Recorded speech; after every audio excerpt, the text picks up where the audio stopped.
This is my 1979 Chevy Camaro Z28. The way you see it now is not the way that I bought it back then. I did a lot of work to it. I found this car in somebody's backyard. I went up to him, asked him if he wanted to sell it. So he offered to sell it to me. It wasn't like this when I first bought it. It was blue and it was a little beat up. I mean, rusty. It needed a lot of work. Moving along with this video, I'm going to show you some steps that I did to get this vehicle the way it looks so far. So here we go. Enjoy.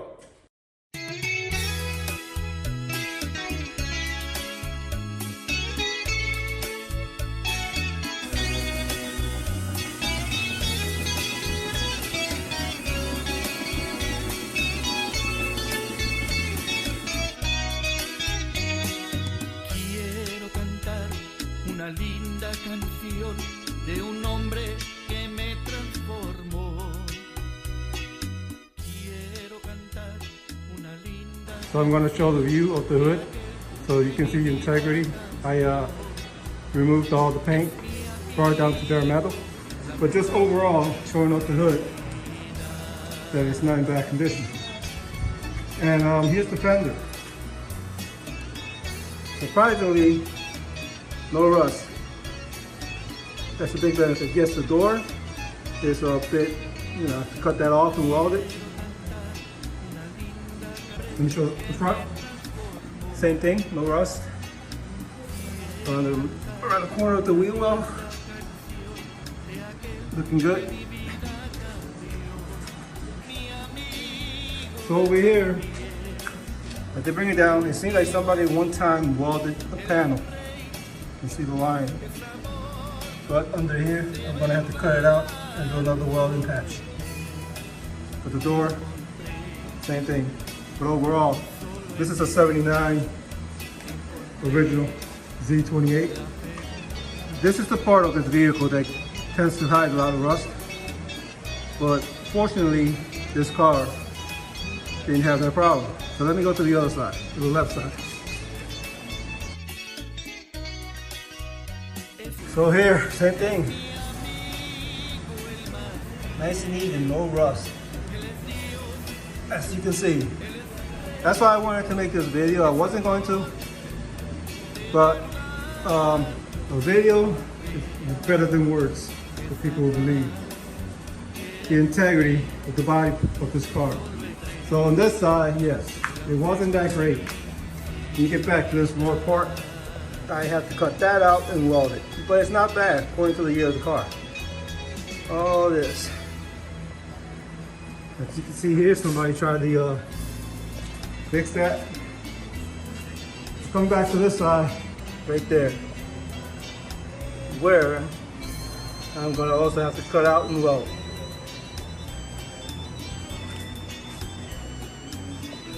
Here, it's okay, not bad. So I'm just going to say this just in case in the future.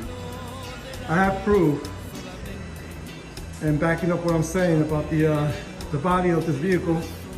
It's not that bad. So I'm about to prep this hood. I'm going to the epoxy primer and put the primer resurfacer. It's all painted, the exterior is all painted. I'm going to do a quick walk around because I'm working on the inside of the engine bay. So my next project is taking this, where I have already taken it apart, took out the engine head.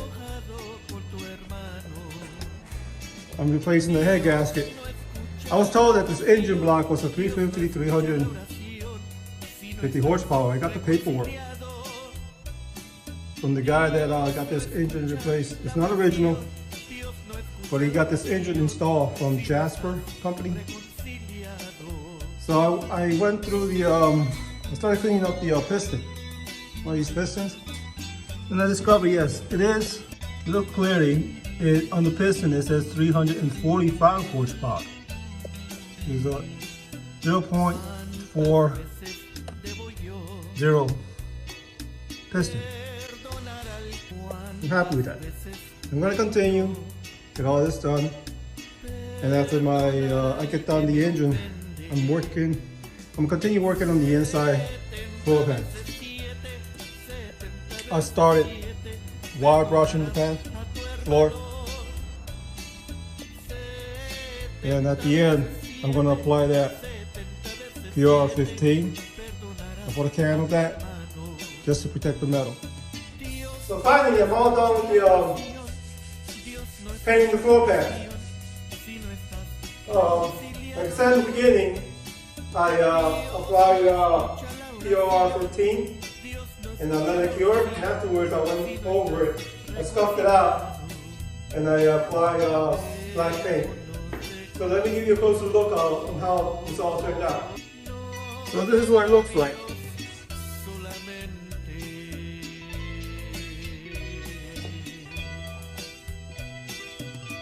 Now that it's all done, my next step is to install the rug. And I have the rug laying down in this corner. I bought a black rug. So what you see here is my custom sound or vibration deadener. Finally, the rug is installed. I'm gonna give you a closer look.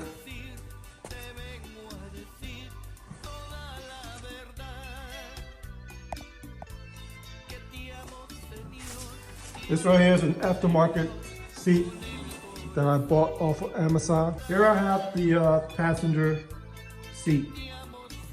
I would like to explain how I installed my original seat bracket off the original seat from the car. When you buy these seats, they send you free sliders, the bracket. I decided not to use them because they were in the way. What I did was I made this bracket right here, two of them, one on the top, one on the bottom. I went across and I installed it to the seat right here. You see there, right there.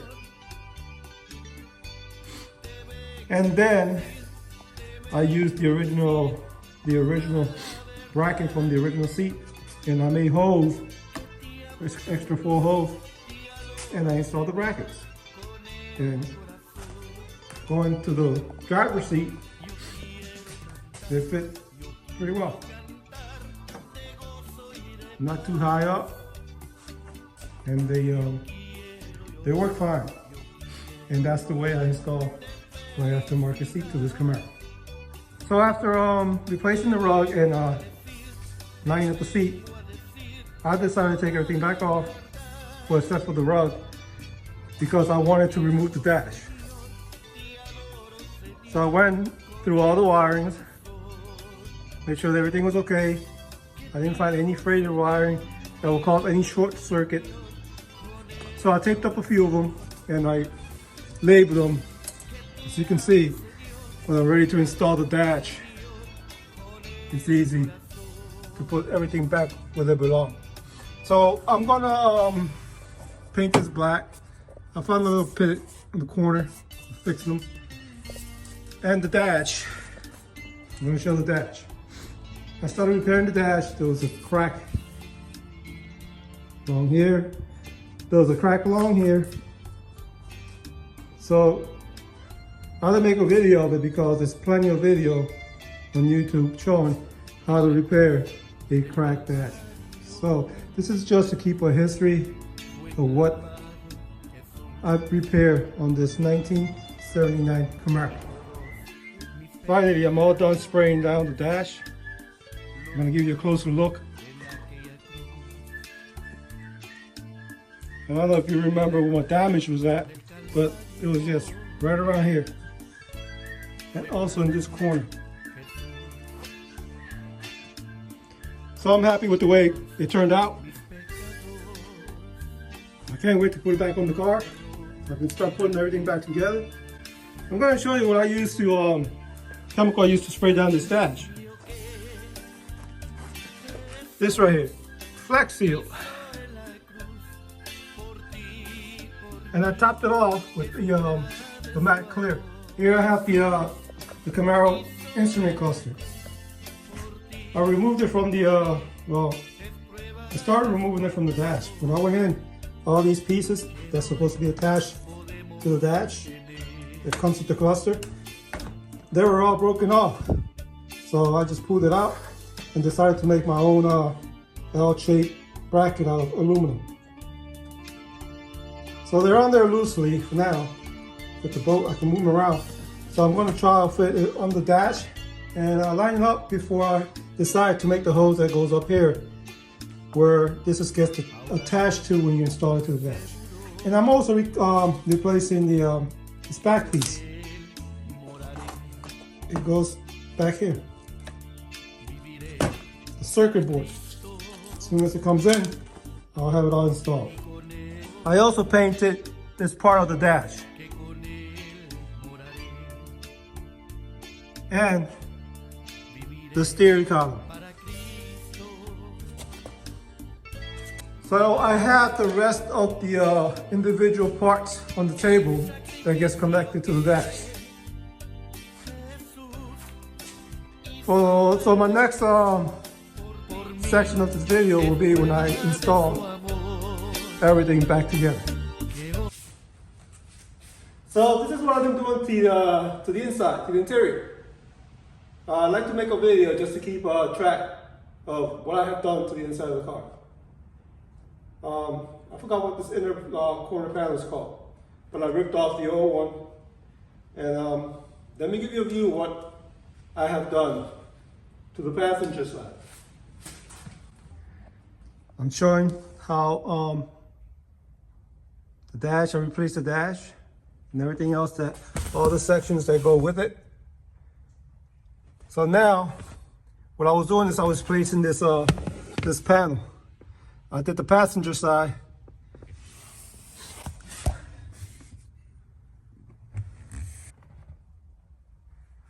So let's go back to the driver's side. So what I was doing on the driver's side, I was removing this piece from under there.